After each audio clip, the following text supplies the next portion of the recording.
Well, what I thought I would do today is just maybe because I'm also a little bit tired already. I mean, this Mises Summer Unity, for all people who are watching on the World Wide Web, or on TV screens or whatever, on C-SPAN. This is actually work here. It's unbelievable. These guys are laughing, though those who laugh, they had a night of sleep, and the others who are studying very seriously. And yeah, so I'm tired. I'm happy that I can sit. I'm happy that I can maybe just read a couple of passages that might be of some interest for some of you. So I selected a few things from his youth, his difficult start in professional life, and then later on some incidents relating to how Mises encountered American libertarians after he moved to the US. But before I start, let me maybe say one thing that needs to be said again and again. I mean, so you have this genius, and Mises certainly was a genius, who has this brother, Richard von Mises. Who has heard of Richard von Mises? Haha. Who has heard from about Richard von Mises the first time here at the Summer University? Okay, so it's a fair share, but many others as well. Well, I'm very happy to see this. But this shows you only, well, the importance of the Mises family. You just cannot escape them. Okay? I mean, if you thought you were safe by ignoring Austrian economics, no, you get into the claws of Richard. So how is it that two brothers are such extraordinary personalities, both produce great achievements in science, Richard in the natural sciences, applied mathematics in particular, and Ludwig in the social sciences and economics? Well, I mean, this cannot be any accident, okay? So what does this give us to think? Well, naturally we think of their parents, okay? And the main person responsible for the two of them was their mother. Okay, so I mean, certainly Ludwig von Mises would not have been there where he was if it had not been for this lady who took care of him and kicked butts when necessary, probably, right? And and clearly she did an extraordinary job. It was customary at the time that it was an affluent, well, not really very affluent or very rich, but well-off family, so that helpers at home. There was a cook, and they had also a maid. So she didn't have to take care of all the earthly things of cleaning and so on that was being taken care of, but she looked especially after the boys. And we find very many common characteristics in Richard and Ludwig, for example. Well, both were very systematic in their way. Richard, by the way, also wrote a general treatise on science. Okay, he called it a little textbook on economics. So, that's a literal translation. I don't know what the English. Sorry, not on economics. Little textbooks on positivism. Kleines Lehrbuch des Positivismus. I think in English the translation is positivism. So the German title was more moderate, but in fact what he does is to develop a comprehensive system of scientific analysis. He starts with a general theory of language, okay, and then moves up his way from there to the study of our natural environment, so the natural sciences, and then finally covers all other things, arts, the social sciences, and also economics. Okay, so he said some nasty things about libertarians and so on. Yeah. And in Ludwig, of course, it's the same thing. Right? Starting point is very different, doesn't deal much with language and so on. Here we have a praxeological system of thought, but it's the same thing. You write a systematic treatise dealing with the most general phenomena first, and then move up your way to more and more specific things. So both of them obviously were used to, well, being systematic, not just haphazard, well, jump a little here and jump a little there, have a little model there and a little other model there, and don't worry about the contradictions. The tests will reveal it or whatever. They were very thorough, extremely rigorous in their approach, and certainly that's something that must have been inculcated into them at home. Both are very moderate. Now, Ludwig was, of course, famous for his tempers. Okay, so there you see the great progress that Austrian economics has made from him to me, because I'm a charming little German. He was famous for his tempers, but essentially he got upset with people who were arrogating to themselves authority without knowing anything. So he wouldn't suffer fools gladly, as you say in English. Right? So, I mean, whenever he encountered such a species, I mean, he would just go through the roof and let him feel that, well, what he thought of him. But otherwise, he was never pretentious as far as his own work is concerned. Writing style, there's no jargon there. Always try to state things very, very simply, very clearly, and we find the same thing in Richard. Ludwig would keep all of his life a little diary. Well, he wouldn't confess his love stories in it and so on, but made just observations about whom he met, when and where. And he kept a ledger with his expenses. Okay, so very, very conscientious. So these were, well, then qualities that, well, guided him throughout his life, being systematic and so on. So he had made his studies, and then got a doctorate in early 1906 when he was 24 years old. At the time, you didn't have to write a dissertation; you just had a couple of oral exams. But of course, I mean, our oral exam at the end of the week is just, I mean, it's a friendship celebration in comparison to what he had to undergo, right? I mean, so it was really examined on, well, you know what canon law is? Canon law? Anybody raise your hand who knows what canon law is? Oh, not bad. Well, I won't examine you now, but so canon law is church law, right? Legal code of the Catholic Church for its internal affairs, and he learned this. And then, of course, also Roman law, and in particular then the Austro-Hungarian law that was built on Roman law later on. So, but that's just the history of law. Right? So it was one little discipline, one little exam, and then you had the other stuff too. So he starts then in 1906, starts his professional career. And I'll just read a little bit about this. Oh, yeah. Well, I mean, right from the beginning, I mean, he knew that, well, his main interest was not in becoming a lawyer or a civil servant and so on. His main interest was still in pursuing intellectual work.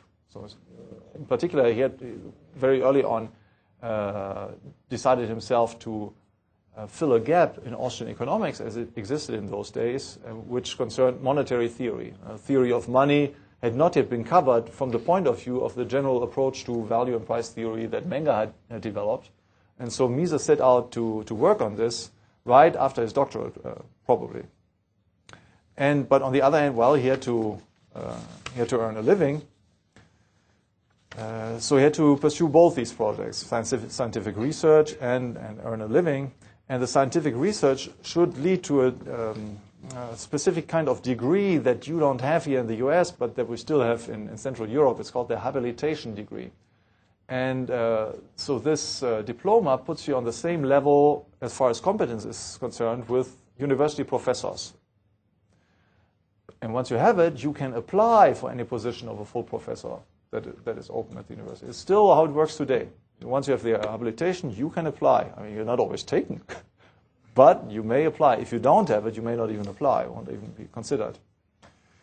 So the habilitation degree was granted on the basis of a comprehensive scholarly work, in difference to the doctoral dissertation, which covered just one little field, and demonstrated the author's ability to shed light on the phenomena under consideration, but also made significant contributions to present knowledge.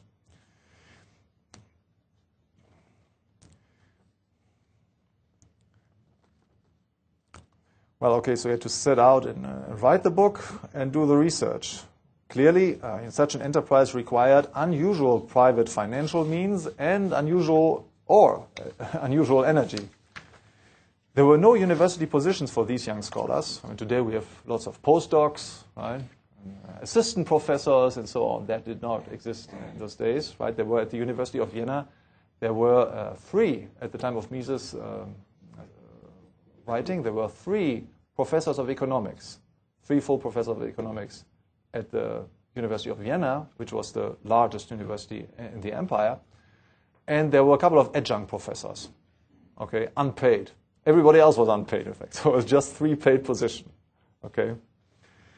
So no position for young Mises and other young scholars, which would have allowed them to earn a living while they pursued a long-term research project. They were therefore private scholars with only loose university affiliations. They could hope for academic employment only after the successful completion of a habilitation thesis. Meanwhile, they had to survive a prolonged period of professional and material insecurity. If they could not rely on their family or did not wish to do so, they had to earn their living in some other occupation while pursuing scholarship at night. This was science the hard way, and it was Mises' way from March 1906 until December 1911. And we might say, by the way, that he continued science the hard way even after the World War I. In fact, until he found a fully paid position at a university in Geneva in 1934. Until then, he always worked at a daytime job at the Chamber of Commerce and wrote all his books in the evening hours. Okay, so the mother would come, bring him a cup of tea, and the housemaid would come and bring him a sandwich and so on. And then Ludwig sits there and reads hours and hours, and then at 3 o'clock in the night he switches off the light, and at 9 he's in the office again. Well, Mises took the hard times lightly. We must imagine him as a young man full of energy and enthusiasm for his science. But would he have despaired if he had known that this was how his life would be for almost 30 years? He later admitted that it was hopeless for him to obtain one of the few positions at a German or Austrian university. At one point he observed, sarcastically, quote, "I was ill-suited to teach the Royal Prussian police science," unquote. But even in his youth, he had to realize that he would have to make his way without public support. Austria had produced many geniuses, only to confine them to lives of independent scholarship. There were pioneers like Mendel and Gumplowicz, Mendel, a biologist, Gumplowicz, a sociologist, who had never held university positions. The Austrian government dismissed from teaching Bolzano and Brentano. Who has heard these names? Bolzano? Brentano? Okay, so Bolzano and Brentano were famous philosophers, right? Bolzano at the beginning, as the first half of the 19th century. Brentano was a contemporary of Karl Menger's. So the Austrian government dismissed them from teaching. It isolated Mach, Ernst Mach. Who has heard this name, or Mach? Yeah, well, I have a few hands. So Mach was a famous pioneer of positivistic philosophy. In fact, much better than what has been produced later on by the so-called Vienna Circle. So if you ever come across a copy of one of Mach's books, it's excellent.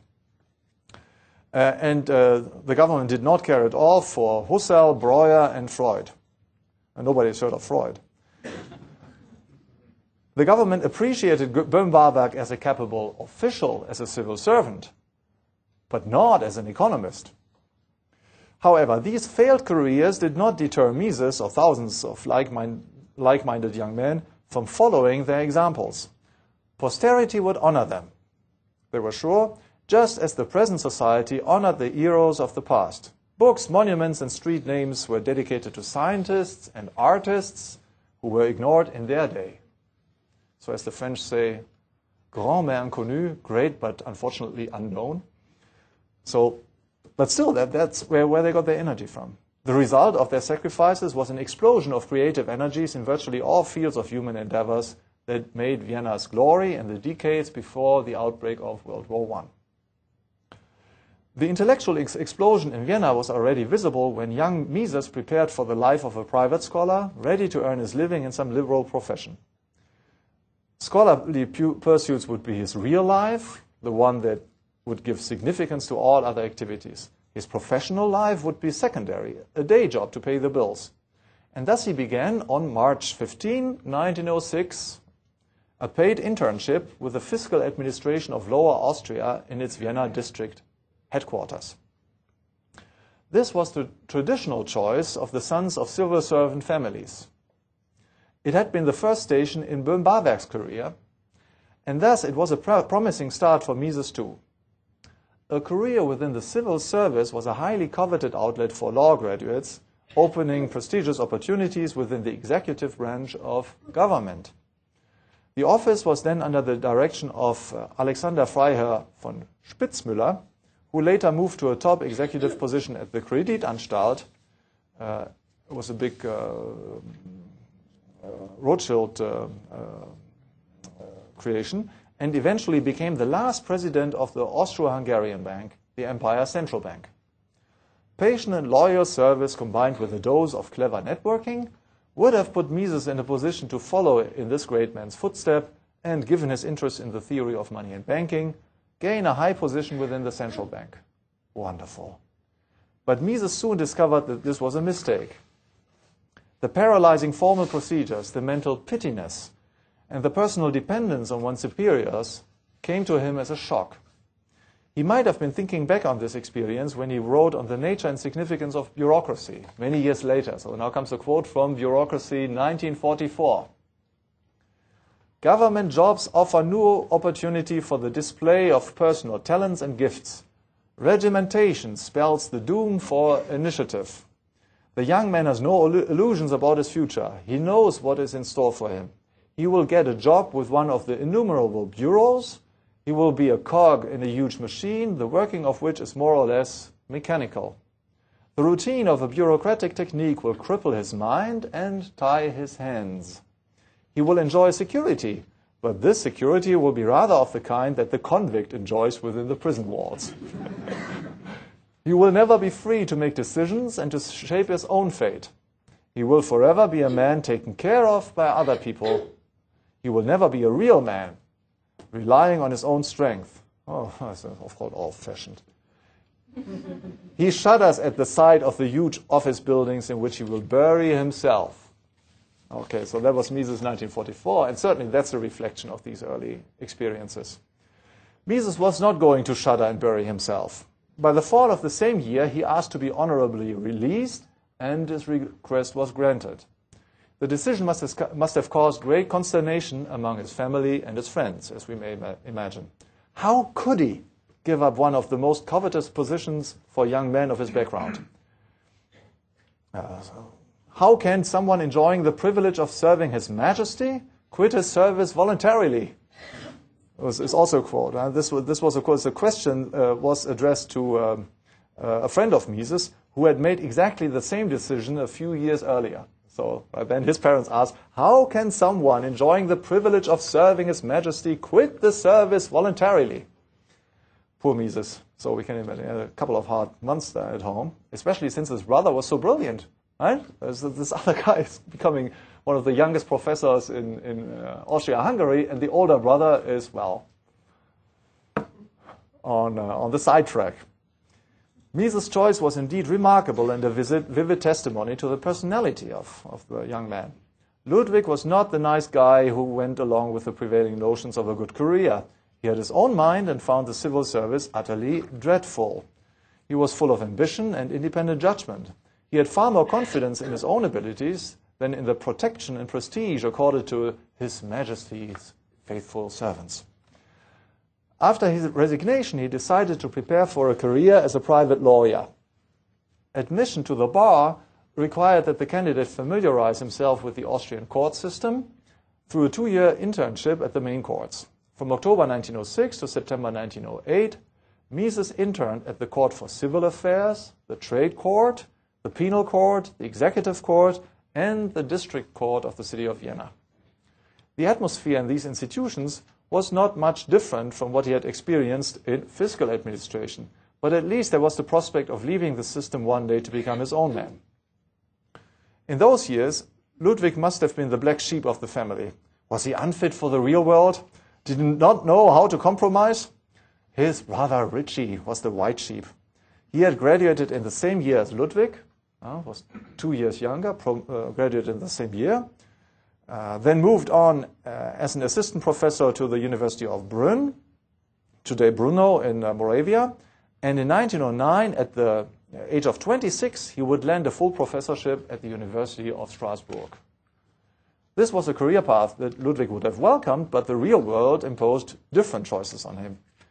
In the fall of 1908, with the end of his 2-year internship approaching, Mises looked for suitable employment in Vienna, and he was hired by the prestigious law firm of Robert Pelzer and started working in the office in the Krugerstrasse, right in the center of Vienna, in October 1908.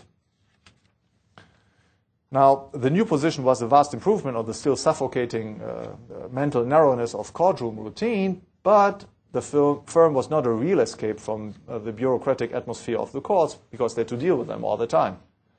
So it's for those who know Mises' theory of bureaucracy, right? So we know we have another empirical illustration of what he later described.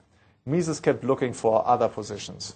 Now, I see that it's already 5:45. Time is flying by. It's wonderful. I don't have to read all this. So let me make a big jump, and we come to the US, a big jump over the ocean, and then also in time. And now Mises is in the United States.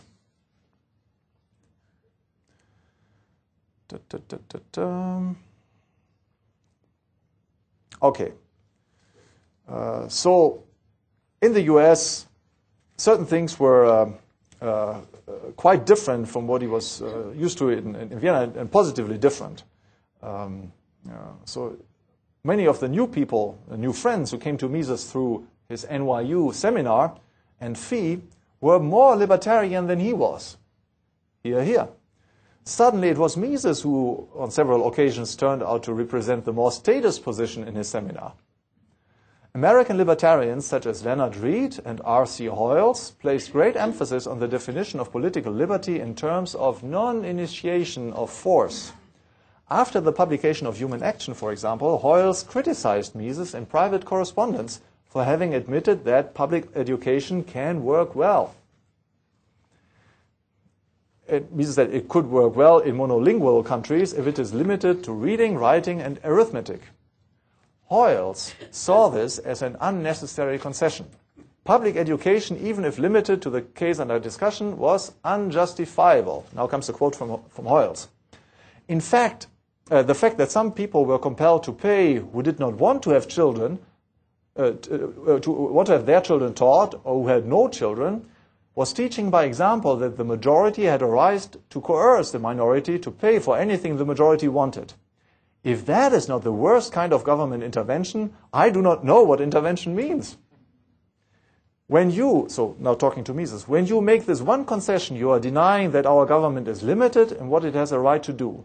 It seems to me that intervention by the government is just the same thing as initiating force. Understand, I'm not opposed to the use of force to stop someone from initiating force, but the government has no right to initiate force. The only purpose of a government is to stop people from intervening in an unhampered market and to stop people from initiating force to make someone pay for anything he doesn't want to pay for. Now that I can tell you, I never found in Mises' correspondence from the European years. So I never received a letter like this. That was September 1949, 1 week exactly before Human Action appeared. This perspective was entirely outside Mises' utilitarian approach to political problems. He believed that the question of who initiated force was politically irrelevant because one could hardly ever reach agreement on it. The only relevant question was whether the initiation of force was suitable to attain the end of the acting person, even if his action was somehow wrong from an ethical point of view. A 2-sentence letter he sent some 10 years later to an American correspondent, a publisher in Wisconsin, speaks volumes. So says Mises, I read your stimulating letter with great interest. As I see it, the main argument in favor of the capitalist system is that it has raised the standard of living of the common man in an unprecedented way. Another even more substantial point of disagreement between Mises and many American libertarians was the question of democracy. A few months after Fee set up shop, F.A. Harper saw the need to write a 4-page confidential memorandum defending Mises' views on democracy against the criticism of Orville Watts, another Fee employee, who had pitted democracy against American-style liberalism. Mises would also come to taste the particular American flavor of hostility to democracy in a 1947 exchange of letters with Rose Wilder Lane. Apparently they had met for lunch with Hoyles and others, and Lane had the impression that Mises believed they shared the same outlook on fundamentals. At the meeting, she did not feel it was the right time to start a discussion on the subject, but later wrote him to set the record straight. That's what she wrote. As an American, I am, of course, fundamentally opposed to democracy and to anyone advocating or defending democracy, which in theory and practice is the basis of socialism. Full stop. It is precisely democracy which is destroying the American political structure, American law, and the American economy, as Madison said it would, and as Macaulay prophesied that it would do, in fact, in the 20th century. End of quote. Mises did not even bother to address the issue, but observed that he had never addressed people who called his writings stuff and nonsense, as Lane had done in a book review. And that was that for more than 2 years, after which the debate resumed on more civilized terms, probably because of Lane's friendship with Howard Pugh, a big-time Mises sponsor. Mises' basic objection to Lane was that she had misunderstood him. He had never advocated any concrete regime of parliamentary democracy. He merely stressed the fact that all political systems ultimately hinge on mass opinion. Mises' American friends disagreed, and the discussions and correspondence between them remained without conclusion. But the confrontation between the Austrian scholar and his American readers and disciples would be a driving force in the development of libertarian theory. So, here you have it. It's not always important that one agrees, but it's always important to be inspired. Mises' student Murray Rothbard would eventually work out the radical implications of Misesian economics with great care, combining the non-initiation of force criterion that we found in Hoyle's letters, among other things, with the typical Misesian focus on private property rights. Rothbard thus created the blend of libertarian economics and natural law ethics that continues to attract many intellectuals to this day. The new radical environment contrasted sharply with the mentality of Mises' old associates, who had been libertarians by Central European standards, but were moderate interventionists in an American context. A case in point was Fritz Machlup. In a 1946 letter to Mises, he asked his old master to bless his evasive way of addressing pro-labor union audiences. He wrote the following. So comes Machlup. I would like your advice. I must soon give a lecture for the US Chamber of Commerce on monopolistic wage determination as part of the general problem of monopoly. Monopolistic wage determination as a part of the general problem of monopoly. The lecture is to be published and will probably receive more attention than suits my liking. If the lecture were to be presented in a scientific forum, I could go into the history of ideas, and in particular Mill and so forth. That is, evade the issue. But for the chamber, I must be practical and political. Horrors. I will have no choice but to say that monopoly wages are the only purpose of labor unions, and that strong labor unions mean unemployment and inflation, and lead to an authoritarian state. Can an honest man avoid such statements? Are there any alternatives? If it is politically unthinkable to outlaw labor unions, and I assume this is the case today, can one consider government limitations on private wage increases? I'm not thinking, of course, of a fixing of wages through the state, but of a general interdiction to increase wages. Not in favor of killing him, but just slapping him on the head until he doesn't move anymore. So general interdiction or to increase wages by more than 10% in 3 years or something of the sort. Of course, this is entirely fantastic. Would it be smarter not to mention such makeshift solutions at all? They have no prospect of being accepted. End of quote. Mises replied that he would tell the chamber, quote, first of all, liberate yourself from false ideas. Study economics. Underline. Study economics. Then go on to convince others. And he emphasized, again, quote, I reject any outlawing or limitation of the liberty of association. No liberties shall be abolished, only coercion. End of quote. Thank you.